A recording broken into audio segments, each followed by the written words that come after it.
If you incorporate just getting the heart rate up for even just 5 minutes, you're going to end up increasing your focus. Instead of, oh, I want to be 5 pounds lighter. Well, that's not usually good enough for a change to happen, especially with ADHD brains.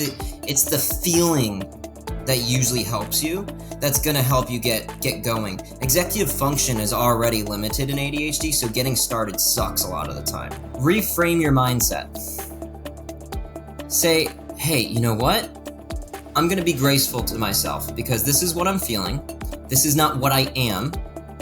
I recognize I'm feeling this. And then leave it at that.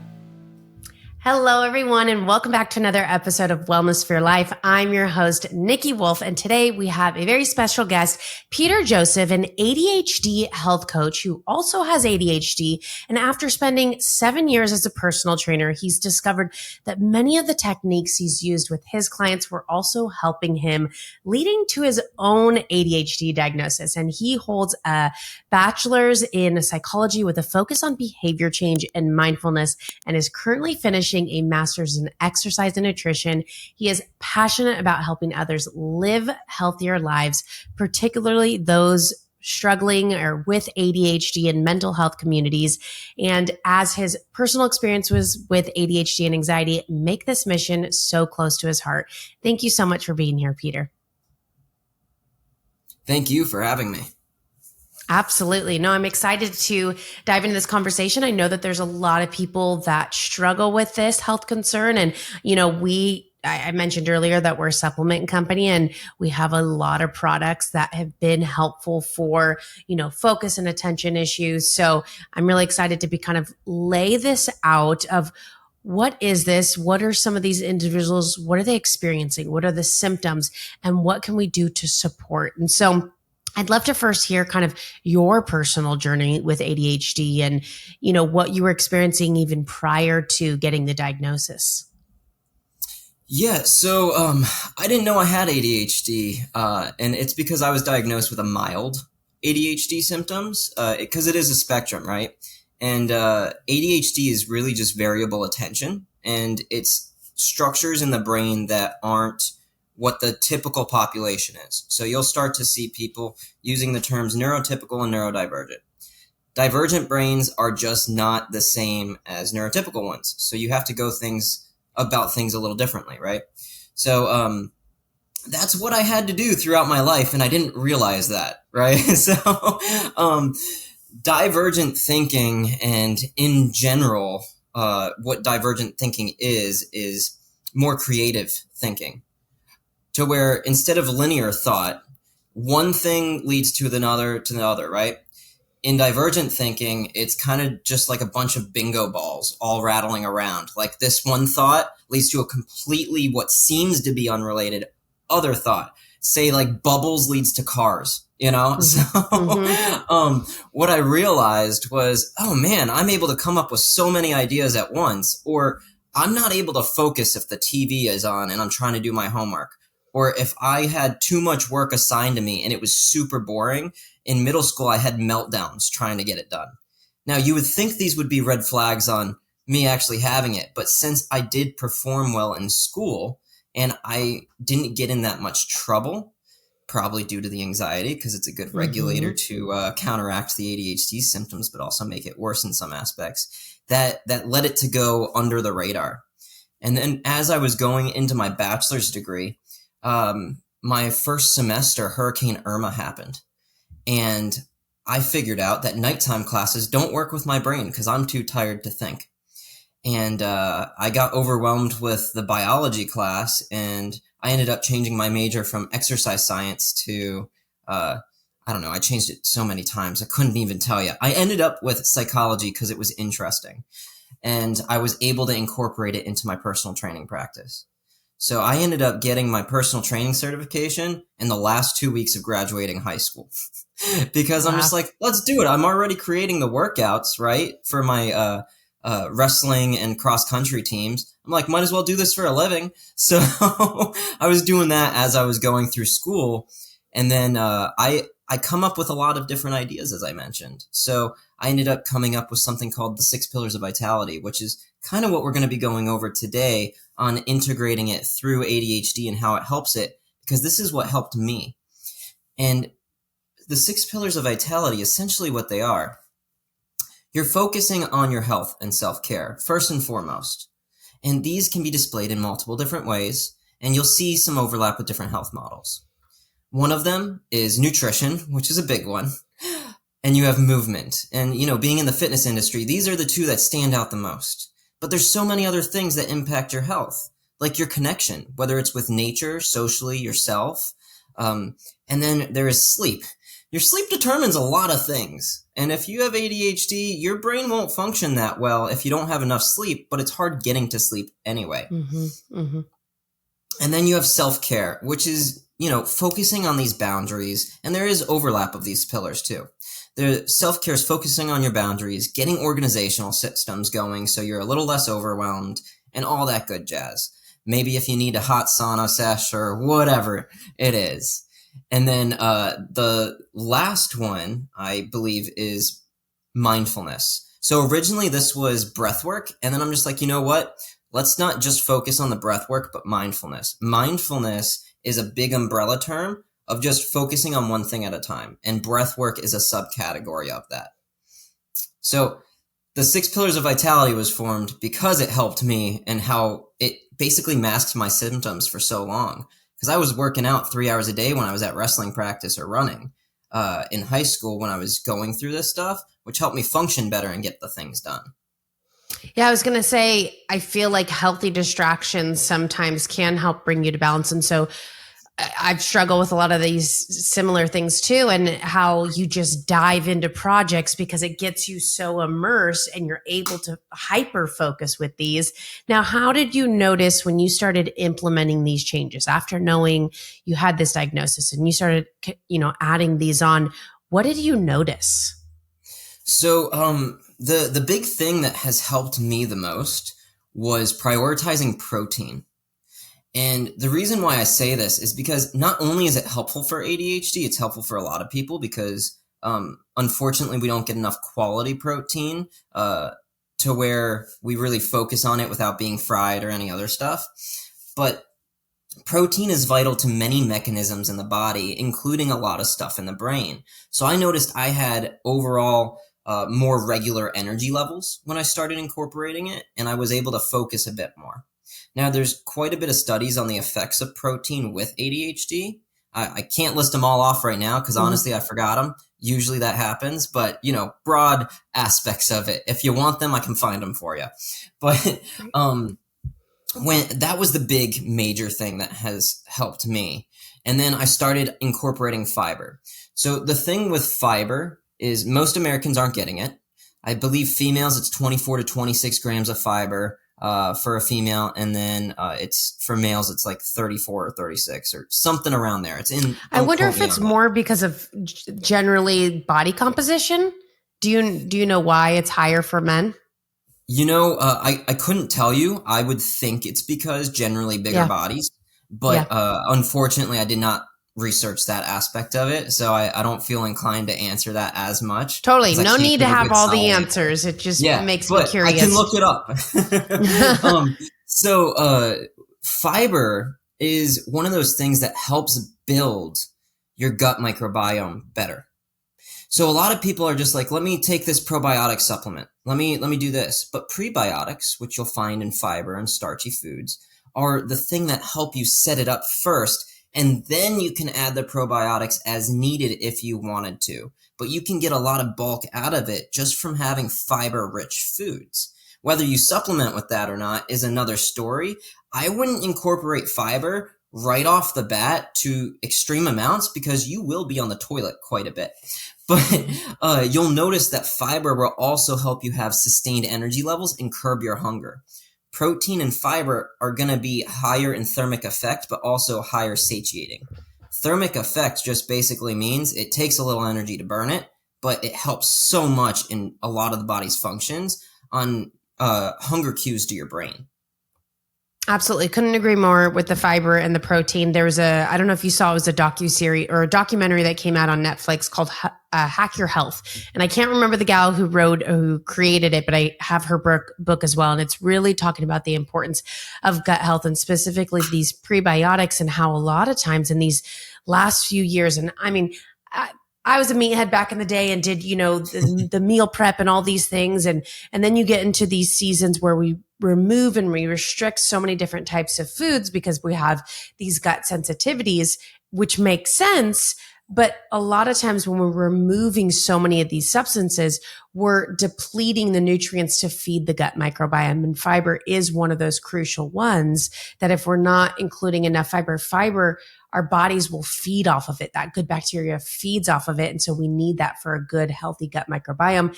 And I think there's so much research out there nowadays talking about the gut to brain connection. And so we're talking about ADHD and we're talking about supporting your gut microbiome is so, so crucial. And so maybe you're listening and you struggle with the gut part. Maybe you're listening, you struggle with the mental part. Be aware that it very well can be on the other side where you might start seeing symptoms or issues in the other category. And so really doing what you can to support one of those is going to really work well together. So one of the pillars, it sounds like, is nutrition. So you mentioned protein, fiber, anything else that really stands out in nutrition to support individuals with ADHD? Yeah. So before I get into that a little bit more, I just want to say this is for the standard healthy individual that does not have morbidities like celiac disease, in which fiber could be counteractive. Mm-hmm. So I want to make sure that is out there because a lot of ADHDers end up having that. So I want to make sure we get that there. So the neurotransmitters are what are affected with the brain, right? When it comes to ADHD, dopamine, norepinephrine, serotonin, some other stuff. And the gut is what creates a lot of those too. So when it comes to nutrition, it's about the behavior aspect of just being able to get the sustenance in. So making sure you have enough water so you can create environmental cues for that to happen, like having a water bottle in front of you all the time. Dietary supplements are part of nutrition. What I will say about this is we want to focus on the majors, not the minors. So if you focus on the big things of, okay, let me get my protein, let me get my fiber, let me just have overall more whole foods, that typically does a lot better for people and their health in general. Now, if you want to add supplements into it, some helpful supplements for those with ADHD, or just in general, you can get it from Whole Foods too, and I'll go into that, is omega-3s. So omega-3s, it's been a buzzword lately because people are saying toxic seed oils and the omega-6s and things like that. Unfortunately, there's not enough data to say that omega-6s are toxic because you need them. You need omega-3, 6, and 9, right? Mm-hmm. So I don't like to fearmonger. What I say is let's add instead of subtract, right? So if you are getting a lot of omega-6s in, maybe there's an imbalance going on and we need to have more omega-3s. Typically, those with ADHD, we need a little bit more omega-3s. So whether you want to get that through chia seeds, flax seeds, which are also high in fiber and fun fats, or you get it through fish, usually the fattier fish, it's higher in omega-3s, and even lamb has a little bit of omega-3s, but I wouldn't say it has as much of omega-3s as what you get through fish. So you might hear fish oil a lot for your omega-3 supplementation. That is typically a huge one, whether you get it through the shellfish one, which is more krill oil, or you get it through just regular fish oil. I would say go for the smaller fish, the supplements that have the smaller fish, just because they're going to have less mercury adding into it. Now, you want something usually for ADHD higher into DHA. So there's EPA and DHA, Mm-hmm. Yep. EPA and DHA. Yeah. So sometimes I get some brain farts. Very normal. And the DHA is going to be the one that is going to be more supportive to the ADHD brain. Now, if you go from that into some other things, I did a research report on vitamin D and its effects on ADHD. And it turns out most of us are going to be deficient in vitamin D. Mm-hmm. ADHDers compared to the non-ADHDer that's typically neurotypical, right? Now, with that being said, always get tested before you just go and start supplementing things and get approval from your healthcare provider. Because there is this thing called toxic overload that you can get from having too many fat-based supplements, which is like vitamin D, E, A, all that good stuff, because there's an upper limit. That's why there's these recommended values. But vitamin D paired with magnesium, that seems to have the best effects. And the reason why is because they affect the brain in so many different ways, but magnesium also is the major thing for anything in the body that requires energy. It has to bind to ATP, which I don't need to tell you the fancy name for that. All it is it's energy in the body. Adenine triphosphate? Something like that. Yeah, something like that. I don't like saying it out loud just because I get muddled up on the word. Totally. But, magnesium has to bind to that in order for it to work. So you may notice when you get cramps, for instance, that it's just like, ooh, it's all stood up there. You're just like, oh, I need more potassium. Well, although that is an electrolyte, magnesium is going to be the main thing that helps that muscle contract and release, because that's the thing that's requiring the energy. Yes, potassium has a little bit to do there, but you may notice magnesium also helps with sleep. And part of this is because, do you know how many processes that go in the body that require energy? Well, magnesium is going to help that. So always get the lab test done first and then go into the supplementation, or just ask your healthcare provider. But it seems that vitamin D with magnesium can help whether you're on medication or not with improving symptoms along with omega-3 of ADHD. Great. I know the benefits of vitamin D and magnesium, but I've never heard about the combination of the two of those. And luckily, LifeSeasons, we have both of those in individual products. And most people are very much deficient in both of them. And I mean, I know you're in Florida, I'm in California. I get tons of sun, yet I still am deficient because there's the point of absorbability. Are we wearing sunscreen that's blocking it? There's so many different factors to look into. And then magnesium, I think most people are very much deficient. And when you just start incorporating magnesium, I don't know how many people I've spoken to started taking a magnesium supplement and didn't feel the good effects from it in so many aspects. Maybe that's from constipation. Maybe that's from sleep issues, anxiety, muscle cramps. It helps, to your point, so many different facets of our body and brain. Fantastic. I love kind of playing into the supplements. I mean, I'm a big fan of supplements. I absolutely believe let's do what we can to get our foundational nutrition from our food, but sometimes maybe due to a variety of reasons, we're not getting in all those nutrients. So supplements are a nice way to supplement with that.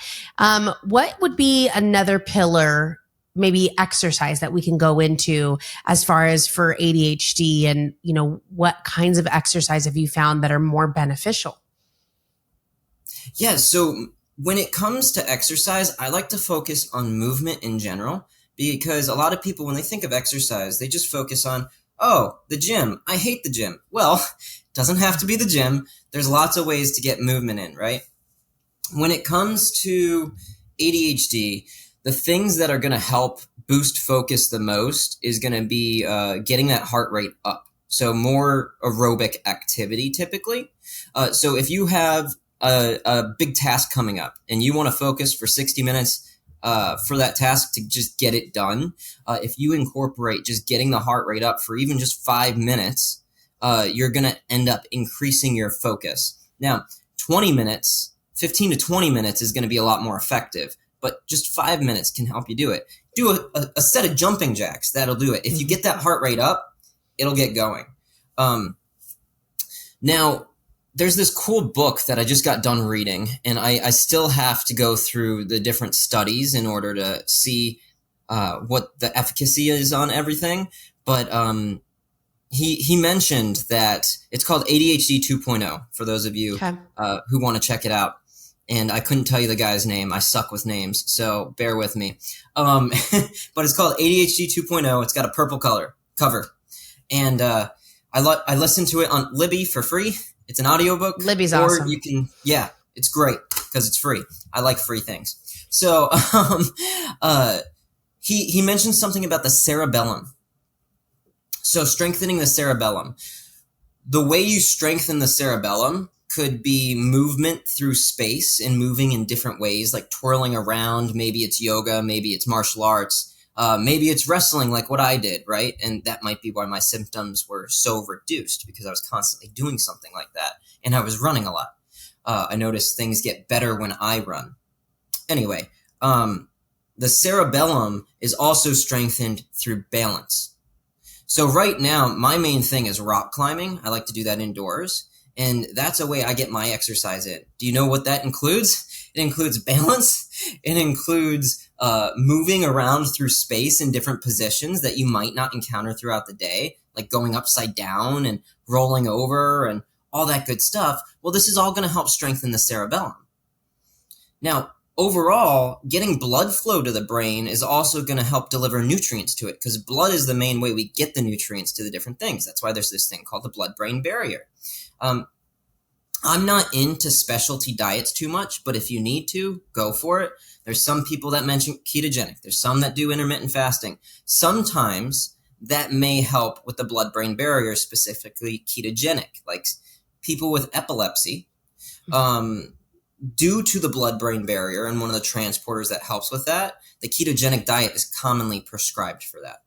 Now, I'm a huge person on, okay, let's just eat better, because most people aren't, and do it there. But just getting the blood flow going is how you get it into the brain. And there's even this thing called exercise-induced dementia, to where you'll see dementia-like symptoms as you age when you don't have any exercise sometimes. And then when you start doing the exercise, it vanished. Like, it's no longer there. And it's because there wasn't enough blood flow to the brain in order to get things going. We need that activation in the brain. And that's also what mindfulness-based activities do. As like a little segue, that was a transition that was smooth. Yeah. And we'll get into the mindfulness, but I think a key piece that you mentioned that I've found with some of my clients and individuals, just loved ones that I know, is that a lot of times they think exercise is the gym and that's their only solution. And, there's some, like, I've always been a gym person, so that comes easy to me, but for many people it doesn't. And so they think, okay, well, I can't get involved in it. There are so many other things that you can do, whether that's walks, getting into a sport in an adult league. It doesn't have to be as stimulating and, you're constantly working out, but even just that movement where you're sweating, there's, so much to do with the community aspect and the camaraderie of doing the sports. But like you said, rock climbing, whatever that looks like, getting on your bike and riding, it doesn't have to be just gym related things. What can you incorporate in your day to day, or even just, on a weekly aspect that can get your heart pumping a little bit, that can be a little bit of movement? Maybe you got a busy life and you got kids. Having, I don't know what it was called, like Wii Fit, but having some of those games in the house where you can play and you're dancing and you're just getting your heart rate up. It doesn't always have to be kind of gym related things. So I like that you mentioned that. And the thing I like to say is something's better than nothing when it comes to these stuff. You don't have to go big or go home, which is common tendency of ADHD, right? You start to focus on something and then you dive right in, and then 2 weeks later you're done. That's why I say go for less expensive hobbies. I made the mistake of going into really expensive ones and not lasting that long, maybe 3 months, and it didn't go too well. But if you do decide to commit to a hobby, try to give yourself 2 to 3 months to acclimate, unless you just downright hate it, because it takes a moment to get better and familiar with it and to establish it in your routine. I believe in order for a habit to actually change with ADHDers, we can have habits that change, by the way. It just takes 6 weeks to get to that part of the brain, typically. But the immediate 2 weeks is the hardest part. Absolutely. So when you're incorporating the hobby, whether you want to have it in a group exercise environment at a community center, so you have the social aspects, or you want to go into a meetup club or whatever it is, just getting something is better than nothing, and you can incorporate it through your day. You can also, if you work from home or you have this availability to where you're not moving in your job, there's this thing called the Pomodoro technique. It's commonly utilized as 20 minutes on or 25 minutes on, 5 minutes off, right? And that's a focus method a lot of people use. Well, you can also use it to incorporate your exercise in. That 5 minutes off, you can take 3 of those minutes because of the transition going into it and just do body weight stuff, whether it's marching in place, doing jumping jacks, maybe push-ups on the wall or on the floor, or whatever you can do, especially if you're sitting all day for your job. That's something that gets it going. And this is for ADHDers or people who don't have ADHD, because this goes on both ends. This will help you focus a little bit more, just getting that brain and those endorphins pumping and other things that happen during exercise. Absolutely. And I think now more than ever, with so many individuals working from home, this is a very common thing that I think a lot of people, their amount of exercise has reduced, or their amount of even standing or walking. And so, obviously when I'm recording, I'm sitting down, but this is a stand-up desk and there's a treadmill underneath. And I don't walk fast. It's nothing like that. It's something very, very slow and steady just to keep my body moving. But, I'll take little breaks and I'll do a handful of push-ups, or, sometimes if I have a little bit of a bigger break, luckily we're fortunate and we have a little at-home gym. I'll go in there and just do one set of something. It doesn't have to be this big workout or this big thing. It's just these little micro opportunities to create movement. Maybe it's taking a break and walking your dogs around the park. Again, you don't need to even put on workout clothes to do this. You could do it in your regular, how can we start incorporating these micro opportunities for movement on a regular basis?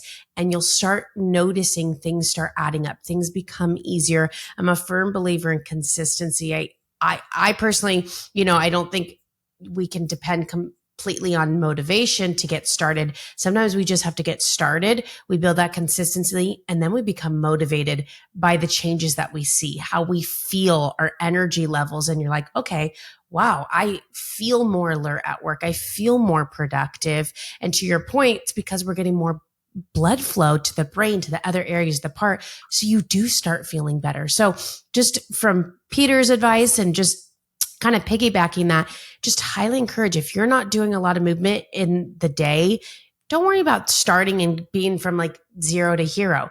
What can you do today that's just a little bit more than you did yesterday? And I think another thing too is accountability. That was something for me because, I'm very much all or nothing, or I would dive into something. And so how can we incorporate accountability to make sure we show up for a class, or you get a friend involved? Hey, did you work out today? Or did you move today? Or, hey, do you want to go on a walk with me later today? I think accountability is something that at least is helpful for me if you need more than that intrinsic motivation. If you need some sort of external factors, that's something that's been helpful for me. Peter, has there been any other kind of tools in regards to, I guess we could say this for all new habits that you've incorporated? So when we kind of have this ADHD mind where it's easily distracted and we can pivot and change, what other habits have helped you stay focused and committed to following through? So this is where it comes into, what is the reason why you're doing it? So you need to connect to your why. Okay, why am I doing it? Instead of, I want to be 5 pounds lighter. Well, that's not usually good enough for a change to happen, especially with ADHD brains. It's the feeling that usually helps you.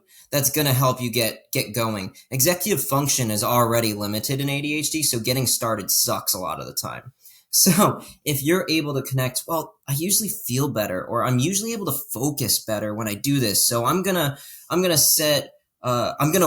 choose a goal based off of my why, and I'm going to set that goal on a daily, weekly, monthly basis. And you work from your goal back, right? Okay, now what's working?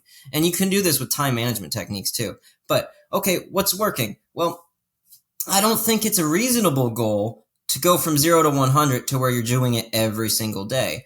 But if you're not doing anything at all, maybe 2 to 3 times a week is your goal. Let me just get 2 to 3 times a movement a week. And then you create a guideline. Okay, I'm going to get it through. For me, I'm going to rock climb twice a week. And then maybe I'll do a run another day of the week or a walk, So making it reasonable for yourself, and feel free to ask a friend to double check, because it is hard to gauge what is reasonable sometimes.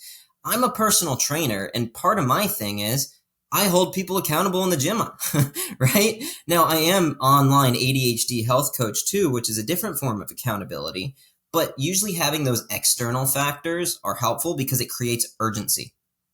Now, you can create negative effects from something, but you don't need any more negatives in your life. Why not create a more positive effect from something? Oh, if I do this, this is the reward I'm going to get. And you have somebody else in your life, if you have that option, rein that reward in, and you can maybe even say, hey, I did this.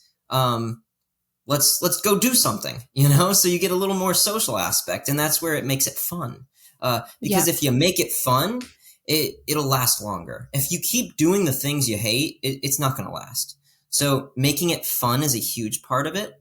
And then I like to use this thing that I kind of named and made, but I'm sure there's other things out there that are similar to it, called the QSS rule, to where you quickly stop, then shift.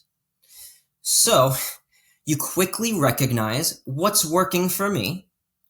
You stop the things that aren't, and you shift to the things that may, because it's going to go into experimentation. And then you start to find your rhythm with it. You can start off with small things, build momentum, and then it helps you do the bigger things as well. So those are kind of the things that I've saw that helped me. I'll give how I kind of bounced around in personal training. So when I first got into the industry, I was getting paid $10 an hour. And mind you, usually this job is commission based. But I was doing it with my school. And so it was $10 an hour. They had a 2-hour cancellation policy, which in most facilities, it's a 24-hour cancellation policy.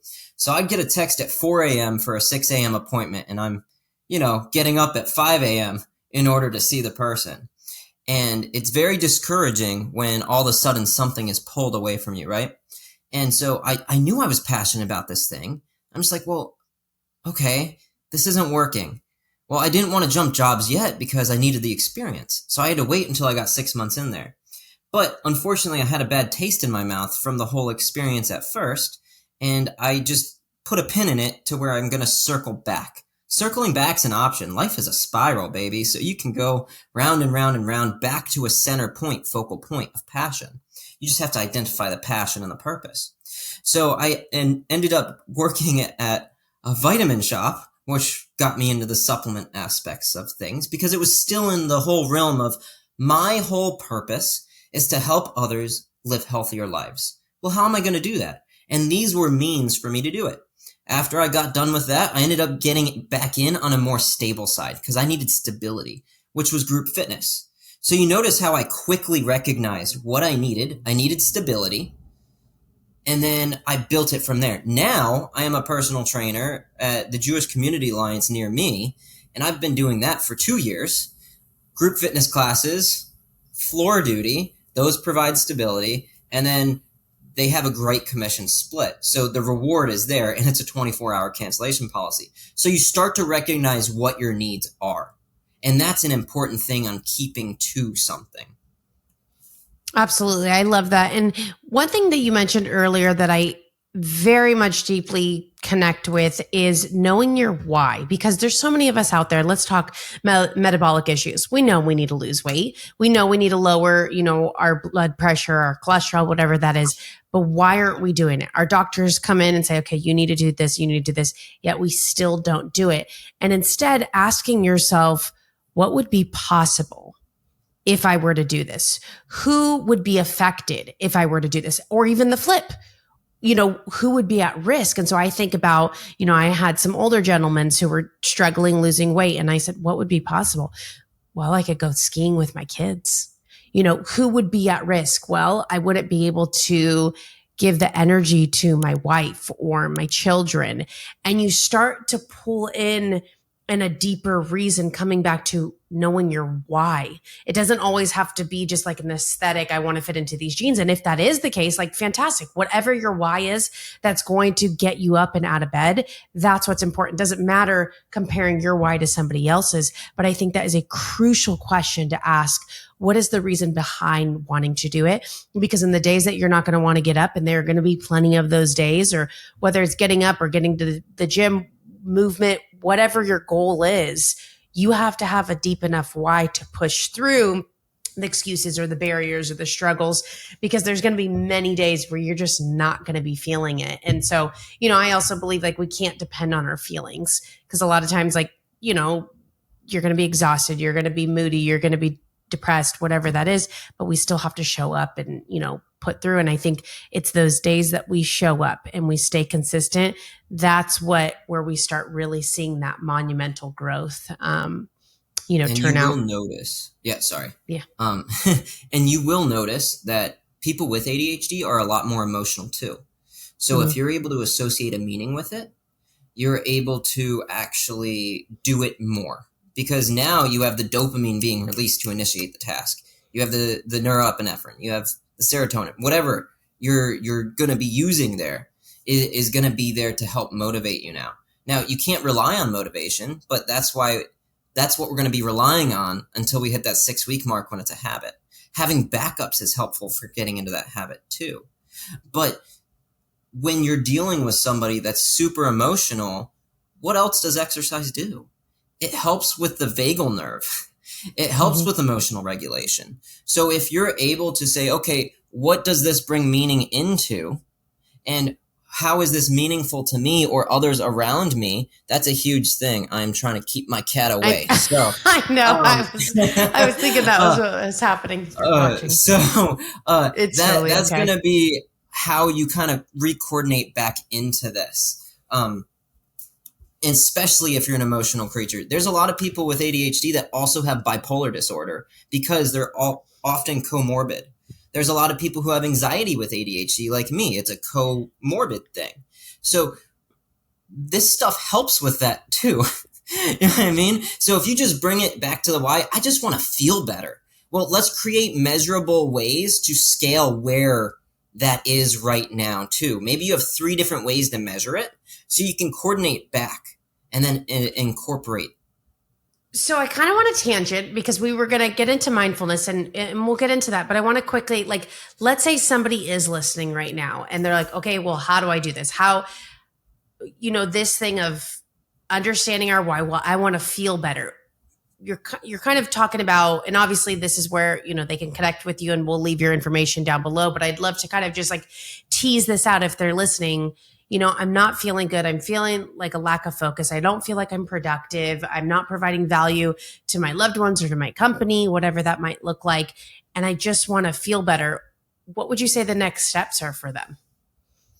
So initiate where you can get the free help first, to where it's just like, okay, what resources are available to me right now to help me feel better? Maybe you talk to your primary physician, or you talk to a psychologist that you've been working with if you are working with one, or you talk to your physician to see if you can go with that.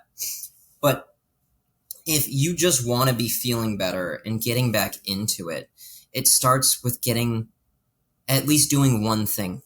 Just do something to help you feel better, because what's going to end up happening is you're going to beat yourself up for not doing anything over and over again. So actually, I'm going to erase that last thing. Reframe your mindset. Say, hey, you know what? I'm going to be graceful to myself, because this is what I'm feeling. This is not what I am. I recognize I'm feeling this. And then leave it at that. You can even name your emotions and then build up from there. Yes, go with the primary physician. That stuff's not erased. The other thing I said, just do something, because that could be counterintuitive. And I apologize for jumping the gun on that. But what I will say is, if you're able to reframe your mindset to, okay, I'm not feeling this right now. Reframe it to getting outside of yourself. It's not you. It's this emotion is present at the moment. I recognize that it is there. You address it and you return back to your thoughts. And this is a form of mindfulness, mind you. So, once you're able to start reframing your mindset, it helps a little bit more. If you're not able to do anything whatsoever, which I highly doubt that's not possible, because if you have breath, you're able to do something. Whether it's breath work or whatever, this is the stuff that's going to help your mind to start off with. And you can build from there. If you're not feeling the greatest and you're not able to move and you just don't have the energy to focus on your nutrition yet, then what I would say is focus on what is in your control right now. There's something in your control because you're alive and you have consciousness. What it is up to you to decide. Absolutely. I think reframing is so crucial when it comes to any aspect of mental health. A lot of times, whether you're an empath, whether you struggle with some neurological issues or ruminating thoughts, intrusive thoughts, anxiety, there's a lot going on up there. And sometimes we need to get out of our head and to understand that just some of these thoughts or these feelings aren't necessarily facts. And so I think, how can we get out of our head? And I remember, I've spoken on the podcast that I've struggled with intrusive thoughts and ruminating thoughts. And my husband, who's a clinical social work, and he's done a lot of work in addiction and has a lot of experience in work with individuals who have a lot of these very common thoughts, is one of the best things you can do. And at least for me, something that moved the needle significantly was getting out of my head. I think naturally, as women and probably just empathetic individuals, is we want to sit and we want to ruminate. We want to maybe vent or call a friend and talk about and release all this stuff. But a lot of times that doesn't actually lead to resolution or anything better. It just stirs up the stuff. And so something that was personally helpful for me was, if I wanted to get out of my head, go make somebody else important. Go ask a question for a friend. If I'm like ruminating on something, instead of calling a friend and wanting to vent, call them and say, hey, how's your day?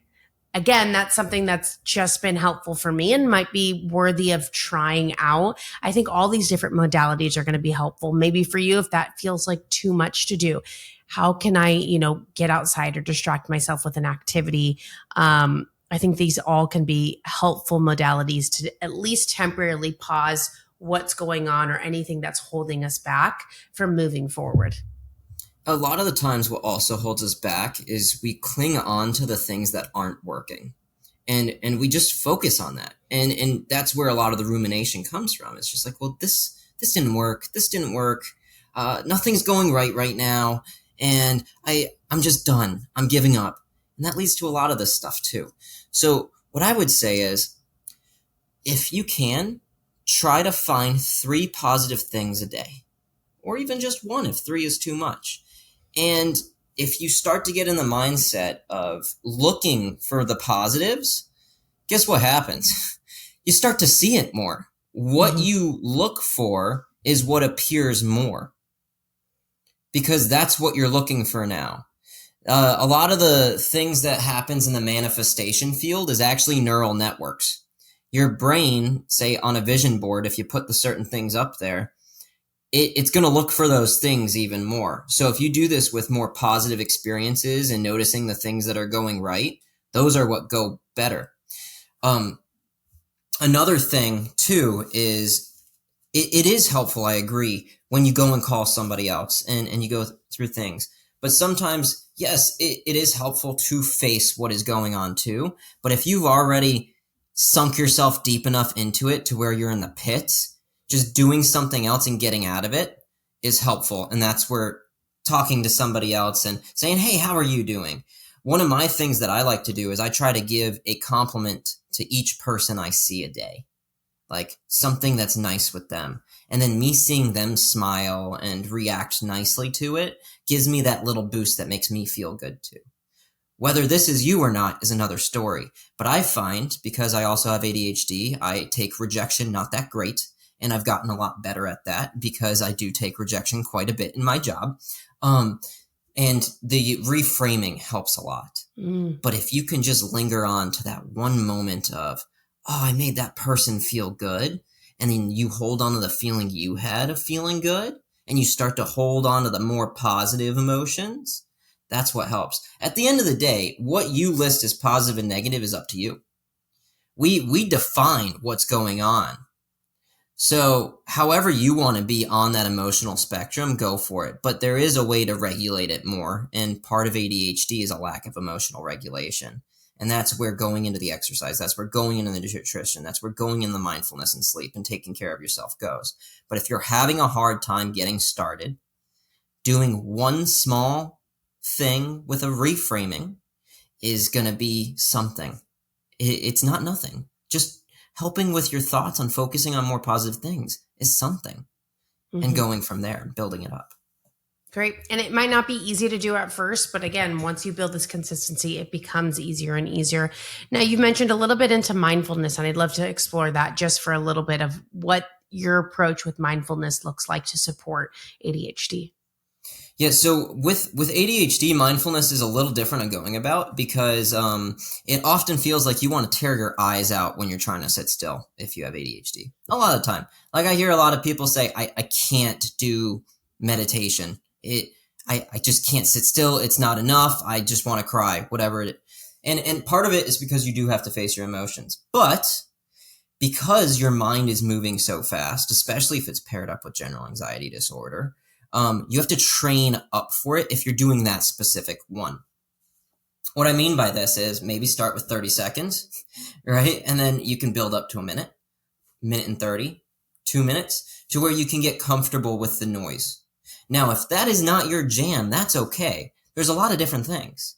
You can base it off of a movement-based thing. All mindfulness is focusing on one thing at a time.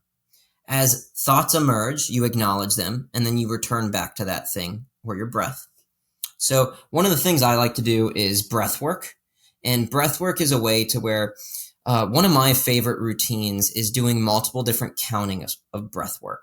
So I'll start off with an even inhale, even exhale. So let's just say the number 3. It doesn't have to be this number, but typically people can start with 3, to where they're inhaling for 3 seconds through their nose, and then they're exhaling for 3 seconds through their nose. You can work up to 5 or 6 or whatever you can do, and then you do 5 rounds of that.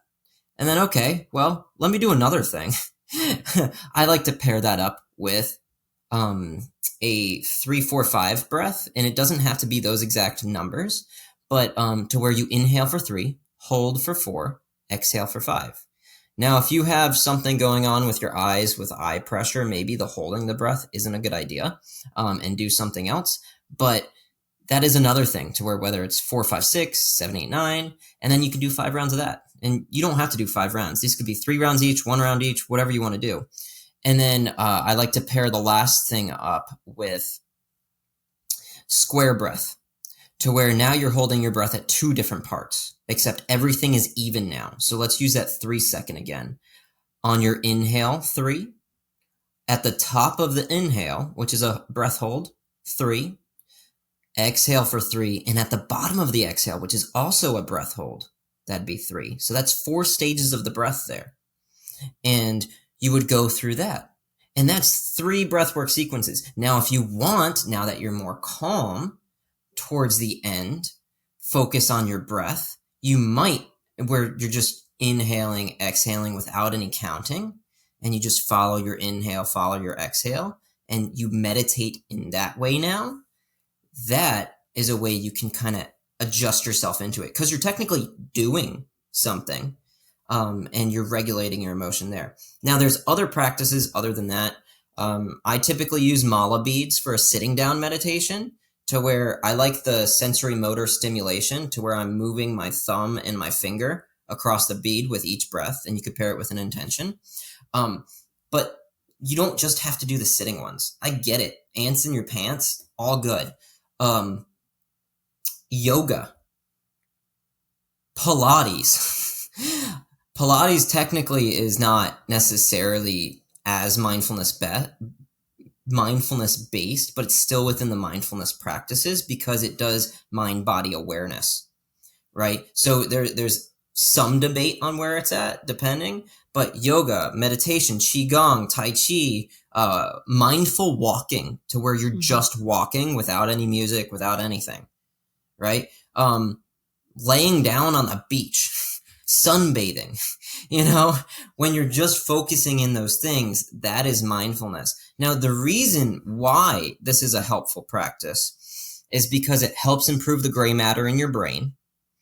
It helps with cognitive processes. It helps with executive function and focus, which is the things that us ADHDers need. But not only that, it helps with our vagus nerve. Now, that thing will help us emotionally regulate a lot better. And that's where exercise comes into play too, because you have to get your vagal nerve stimulated. And there's this one breath that is very much connected with it, but you can just do it through singing too. That does it, sunlight exposure, stuff like that. But there's this thing called the bee breath. I'm not going to do it on here because I'd rather not hum into the microphone, but it's basically humming. And you can look that up if you want. It's called bee breath. But those are all ways. Yeah, I think fantastic. So many options for you. If you're listening, you're like, I'm just not a meditation kind of person. Listen, I'm not really a meditation person. I've never been, but when I go gardening and I go in the backyard and there's no music, there's nothing, I'm so hyper focused on this one task. I leave, and one, you've also accomplished something. So there's a little bit of that, serotonin and dopamine benefit there, but you're so hyper focused on one thing that you leave feeling so much more relaxed. And so it's finding your activity, your practice, and it can be just a small amount of time, starting with 30 seconds and building up.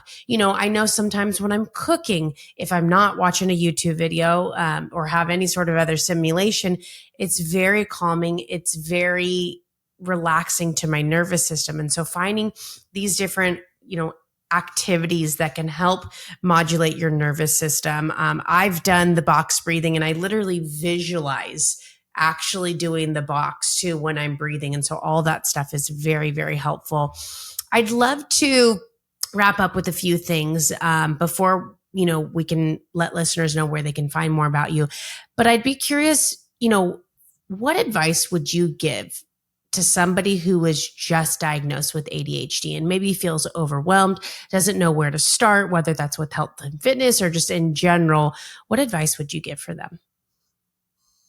So, if you're going in not realizing you had ADHD at all, and you had a bunch of other symptoms that you thought were giving you stress, it's going to be different than where you're just like, oh, somebody told me I have ADHD, then I started researching it, and then I went in.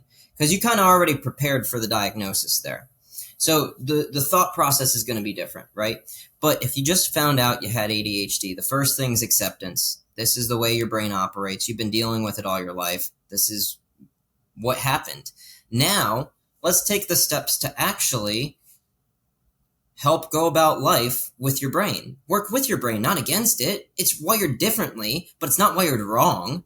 It's just you go about things a little differently. Ask for help when you need it. That's a huge thing. Communicate with people. Hey, I tend to need this due to how my brain operates. Just bear with me here. Is there any accommodations that can be provided with work? Is there any accommodations that can be provided with school if you're in school? I'm in that master's program right now. And sometimes what ends up happening is if there's too many instructions, it sometimes gets confusing because they list it on and on and on and on and on, right? And you can miss the tiny details. So one of my accommodations, I went through the disability office, which I don't like the word disability, but it can be a disability when you have ADHD if you don't know how to use it or lean into your strengths. And some people are on the part of the spectrum to where it is very disabling. I like to say ADHD is a gift and a curse.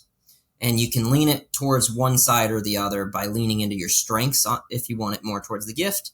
And you can fight those strengths by leaning into the getting it more towards the curse because it's strength-based focus. But anyway, they said I can ask questions outside of class and that my professors have to be nice about it now because I'll email and I'll ask extra questions based off of it just because I need the extra clarification or assurance due to it. And that's something you could have. Right? So where, hey, boss, you give them your documentation if you want it, especially to HR, and be like, hey, I have ADHD. This is what I've noticed where I'm weak at. Is there a way we can set systems and processes up that help support me with this? Or is there a way that you can be a little bit more patient with me when this occurs, unfortunately, because it's just going to happen. I don't have much control over it right now. This is what I'm good at. That's not what I'm that great at. So, Peter, I want to pause you for a second, because something that I love and I appreciate so much about what you said is, you're not taking the circumstances and making an excuse or turning yourself into a victim. Yes, there are certain things that make it more difficult to do X, Y, and Z. You acknowledge that. You say, okay, there is an opportunity to go to the disability center and do this. And I think a lot of times people feel like this label and they don't want to do that. But what I love so much is that the recommendation they give was, you can do all of this stuff. And that puts the work back in your plate, and it's your choice to take action on that or not. It's your choice. And from what I'm hearing is you were actually like, I want to move the needle. I want to feel better. Yes, that might mean a little bit extra work. Well, now I have to email them and do this, but you are not just taking this kind of ADHD and saying, okay, this is who I am, and kind of making excuses of why you don't have to follow the instructions or why. I don't know. Excuses are sometimes challenging for me to hear. And what I love hearing is the way that you are leveraging what you have and overcoming and then doing the work. You're going back in and you're emailing, you're taking the extra time to do that. And so I think it's important to just also acknowledge this is something that I struggle with. And then what can I do about it? And so I just want to say I appreciate you saying that. And obviously you're coaching others and being able to share this sort of activeness of there's a time to acknowledge, this stinks and this is not easy, but what can I do about it? And, the unfortunate thing too, is that some people are going to be on the spectrum in which it's way worse than mine, right? To where executive function is very limited, to where they're not going to be able to lean into that strength as much at first, because it is ridiculously hard, first, to admit I am struggling, and then second, to just be able to send a message sometimes, just because it's something you're regretting, and that limits the ability to use that executive function. So it creates kind of the spiral. But the other thing I would mention about this is you are not ADHD. You're experiencing the world through ADHD. So it is not you, it's your experience. You can change how you're experiencing something through some of the stuff you do, whether it's reframing or some of the other stuff we talked about today. Fantastic. I love that. I think that's so important and valuable, whether it's ADHD, whether it's anxiety, whether it's bipolar or any other sort of, health concern or thing that just makes your life, you have to take different approaches to it. So I think that's an important lesson for all of us to know. Peter, where can people find more information about what you're doing and the services that you offer? So we're going to post some of these in the chat for those of you who think I talk too fast. But you can find me on Instagram, Peter the Vitality Guy. You can find me on TikTok, Peter the Vitality Guy. There's an underscore in there somewhere. Can't remember.